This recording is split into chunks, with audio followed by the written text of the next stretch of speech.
आपका स्वागत है। मैं तनु और आप देख रहे हैं तहलका लाइव टुडे न्यूज, देश की आवाज। उत्तर प्रदेश के जनपद एटा में 10 मई को भगवान परशुराम की शोभा यात्रा भव्य झांकियों के साथ निकाली गई थी, जिसमें एसडीएम द्वारा परमिशन भी ली गई थी। शोभा यात्रा के दौरान काफी संख्या में एटा पुलिस भी उपस्थित रही। शोभा यात्रा समाप्ति के दौरान पुलिस ने 11 नामजद और 12 अज्ञात लोगों पर सुसंगत धाराओं में मुकदमा दर्ज किया था। ब्राह्मण समाज का आरोप है कि एटा पुलिस ने तानाशाही के चलते यह मुकदमा दर्ज किया है, जबकि यह शोभा यात्रा बड़ी ही धूमधाम एवं शांत प्रिय तरीके से निकाली गई थी। फिर भी पुलिस की तानाशाही के चलते गलत तरीके से 11 नामजद और 12 अज्ञात लोगों पर सुसंगत धाराओं में मुकदमा दर्ज किया गया है, जो कि गलत है। गलत तरीके से पुलिस द्वारा मुकदमा दर्ज करने को लेकर ब्राह्मण समाज में काफी रोष व्याप्त है। इसी मामले को लेकर शनिवार को ब्राह्मण समाज का एक प्रतिनिधि मंडल पुलिस कप्तान से मिला। उन्होंने पुलिस कप्तान से ब्राह्मण समाज पर गलत तरीके से लगाए गए मुकदमे वापस लेने के लिए कहा। पुलिस कप्तान के द्वारा कोई संतोषजनक आश्वासन न मिलने पर पुलिस कप्तान और ब्राह्मण समाज के प्रतिनिधि मंडल में काफी देर तक नोकझोंक होती रही। ब्राह्मण समाज के प्रतिनिधि मंडल ने कहा कि पुलिस द्वारा जो गलत तरीके से लगाए गए मुकदमे वापस नहीं लिए जाते हैं तो उत्तर प्रदेश के प्रत्येक जिले से ब्राह्मण समाज एटा में कूच करेगा, जिसकी जिम्मेदारी एटा शासन एवं प्रशासन की होगी। इस दौरान भारतीय किसान यूनियन स्वतंत्र के पदाधिकारीगण एवं ब्राह्मण समाज का प्रतिनिधि मंडल उपस्थित रहा। ब्यूरो रिपोर्ट तहलका लाइव टुडे एटा। कप्तान साहब से मिला क्या? देखिए, जिस तरह से कप्तान साहब ने बात की तो ऐसा लग रहा है जैसा हम पहले भी फील कर रहे हैं कि फिरोजाबाद ले लो, चाहे मैनपुरी ले लो, फरकवा ले लो, चाहे उसमें एटा ही क्यों शामिल ना हो। शासन और प्रशासन की जो मन की दिशा दिखाई दे रही है, उसमें कैसे भी करके ब्राह्मण जो उनको लग रहा है कि विच्छेद होकर अलग जाने की कोशिश कर रहा है, उसको दबाव में लाके वो वैसे काम करे जैसे हम करना चाहते हैं। लेकिन हम प्रशासन और शासन दोनों को बता देना चाहते हैं कि अगर वो दबाव में लेना चाहता है ब्राह्मण को तो वो उसकी सबसे बड़ी गलती होगी। आने वाले समय में अगर प्रशासन इस तरह से नहीं मानता, उसे लगता है जैसे उन्होंने बताया कि नहीं, तरुण शर्मा तो बहुत बड़े गैंगस्टर हैं और तरुण शर्मा के खिलाफ ये मुकदमे, अरे क्यों नहीं लगाते वो मुकदमे? क्यों ब्राह्मण समाज की एक विशेष पर्व पे आके, एक विशेष संज्ञान पे आके उन पर मुकदमे और उनको अलग तरीके से किया जाता है? कौन सा ऐसा पाप हो गया उस दिन, कौन सा ऐसी घटना हो गई उस दिन, या कौन सा ऐसा द्वेष हो गया उस दिन जिस तरह से ये घटना या FIR की गई है? ये विशेष तरीके से प्रशासन और शासन की हम लोगों को दबाने की, ब्राह्मण समाज को दबाने की और उसको पीछे धकेलने की एक ऐसी मंशा है कि आप कैसे भी करके पीछे जाइए और हमारे साथ हमारी जैसे करना चाहते हैं हमें वैसा करिए, तो ये वो भूल जाएं कि हम ऐसा कुछ करने वाले हैं। देखिए, आज हमने बहुत ही विनम्रता से और हाथ जोड़ के उन्होंने कहा है कि हमारे खिलाफ ऐसे कोई कार्रवाई न की जाए जो हमारे खिलाफ नहीं होनी चाहिए। अगर इस तरह नहीं मानेंगे तो देशव्यापी हड़ताल शुरू हो जाएगी। देखिए, आज हम फिरोजाबाद से आए हैं तो कल फरुखाबाद, एटा, कासिम जहां से भी आएंगे पूरे देशव्यापी हड़ताल कर देंगे। अगर ऐसा समझता है प्रशासन कि नहीं उसमें दम है तो हम कहते हैं हमारे खिलाफ मुकदमा लगाइए। जितने लोग आज गए थे उनसे मिलने के लिए, उन सबके खिलाफ मुकदमा लगाइए। लगता है कप्तान साहब करेंगे? देखिए, ऐसा लग रहा था जैसे आप वो हमें धमकाने की कहानियां सुना रहे थे कि ये इसके खिलाफ है, वो उसके खिलाफ है, वो ये होना चाहिए, वो उसके खिलाफ। वो कह रहे हैं कि हम इसमें से 4-6 लोग निकाल देंगे, मतलब हम लोगों को बांटने की साजिश शुरू हो गई है। हम इसमें से क्या करेंगे, थोड़ी सी धाराएं कम कर देंगे। क्या ठीक है देना हुआ हमें?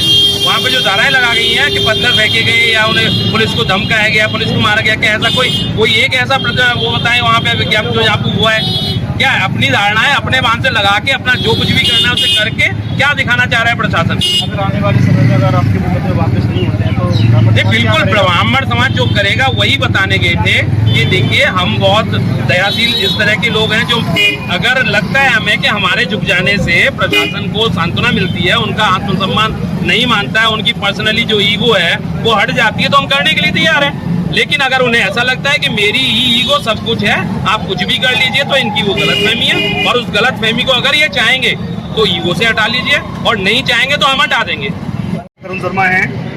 10 तारीख को अक्षय तृतीया वाले दिन हमारे भगवान आराध्य का जन्मदिन था, हमारे भगवान परशुराम जी का। हमारे ब्राह्मण समाज ने जिला एटा ने मिलकर के एक भगवान परशुराम जी की भव्य शोभा यात्रा निकाली थी और हम लोगों ने 3 दिन पहले LIO के माध्यम से और जो हमारी इंटेलिजेंस हमारे एटा में काम करती है उनके माध्यम से और प्रार्थना पत्र के माध्यम से हमने अपनी जिला एटा प्रशासन से अपना रोड मैप हमने बाकायदा क्लियर कर दिया था। उसमें कितना हमने परमिशन मांगी थी। 8 तारीख को मैंने प्रार्थना पत्र दिया है। 8 तारीख को SDM महोदय को प्रार्थना पत्र जब पहुँच गया था, हमारी परमिशन 10 तारीख तक हमको लिखित में नहीं दी गई, जबकि लेटर लिखित में जारी हुआ है, लेकिन हमारे पास तक तो कोई लेटर आया ना हमें जानकारी दी गई। हमें ये पता नहीं था कि हमारी जो हमने आगरा रोड के लिए कितना दिया है उस रोड में हमारी शोभा यात्रा निकलेगी या नहीं निकलेगी। जब हम आगरा रोड पे हमारी शोभा यात्रा पहुंचती है पूरे शहर में घूमने के बाद, तो वहाँ पर हमें एटा पुलिस द्वारा रोका जाता है। हमारे जो शहर कोतवाल अरुण पवार जी हैं, उन्होंने नोकझोंक की, मेरे साथ बदतमीजी करने की कोशिश करी। इसके बाद भी हम लोगों ने बहुत संयम से काम लिया। बाकायदा हमारे जो LIO के इंस्पेक्टर साहब हैं त्रिपाठी जी, उन्होंने बाकायदा मोर्चा संभाला और उन्होंने बातचीत के माध्यम से उन्होंने हम लोगों को तो बुझाने दिया। बहुत ही शालीनतापूर्वक, बहुत ही अच्छे तरीके से पूरी यात्रा का समापन हुआ है।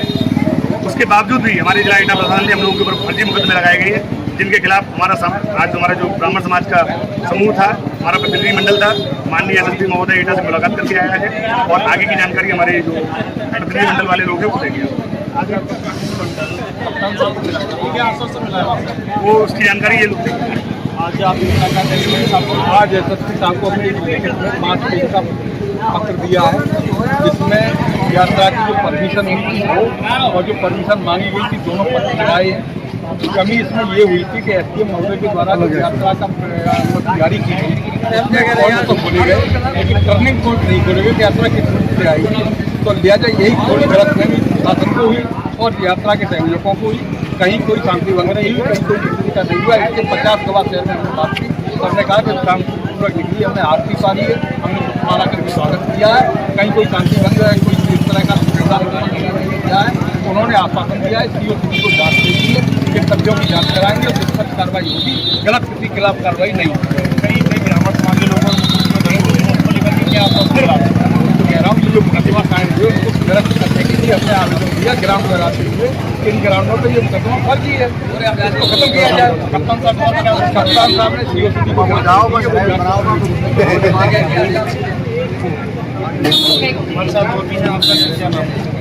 मेरा नाम गिरीश शर्मा है, आज आप कप्तान साहब से किस संबंध में हमारे ब्राह्मण समाज की शोभा यात्रा निकाली गई। शोभा यात्रा के दौरान कुछ लोगों पे FIR दर्ज हुई, जिसमें 11 ब्राह्मण कुछ अज्ञात कुछ संदर्भ में हमने पहले अपर पुलिस अधीक्षक महोदय से मिले थे। उनसे जब हमने वार्ता की थी तो उनकी बात बड़ी सकारात्मक आई। उनके साथ उन्होंने बताया कि उनके पास हमारे साहब आ रहे थे। आज हम कप्तान साहब से अपने समाज का पूरा मंडल किया था और उनसे बात की। आज उनकी बात उनको सकारात्मक हुई और उन्होंने ये कहा कि जितने भी आपके निर्दोष हैं उनको पूरी तरह से निकाल दिया जाएगा, किसी पर झूठी कार्रवाई नहीं। और हमारे साथ डॉक्टर अखिलेश शर्मा ब्राह्मण समाज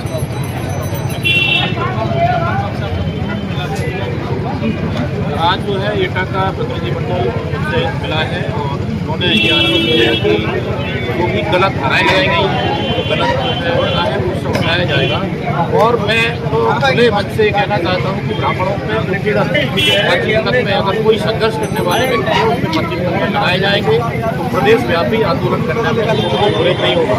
और सभी ब्राह्मण बंधुओं से, सभी सजातीय बंधुओं से निवेदन करेंगे कि सब लोग एक होकर के इस विषम परिस्थिति में कठिनाइयों का मुकाबला करें और जहाँ भी जरूरत पड़ेगी पूरे उत्तर प्रदेश से एटा में ब्राह्मण पेश करने में समय नहीं लगेगा। मैं शासन और प्रशासन को बताना चाहता हूँ कि ब्राह्मण को इतना कमजोर न समझे जितना कि समझा जा रहा है। अगर और भी जातियाँ अगर कुछ करती हैं तो उन पर ब्राह्मण समाज पर आज मुकदमा होता है तो ब्राह्मण समाज भिन्न नहीं है। पूरे उत्तर प्रदेश का ब्राह्मण समाज यहाँ पर आकर दिखा देगा कि फिरोजाबाद एटा का ब्राह्मण कमजोर नहीं है। और अगर फर्जी मुकदमे लगाए गए और न्याय नहीं मिला तो यहाँ पर एक जो है उत्तर प्रदेश व्यापी आंदोलन करने में भी हमको कोई दिक्कत नहीं होगी। जय भगवान।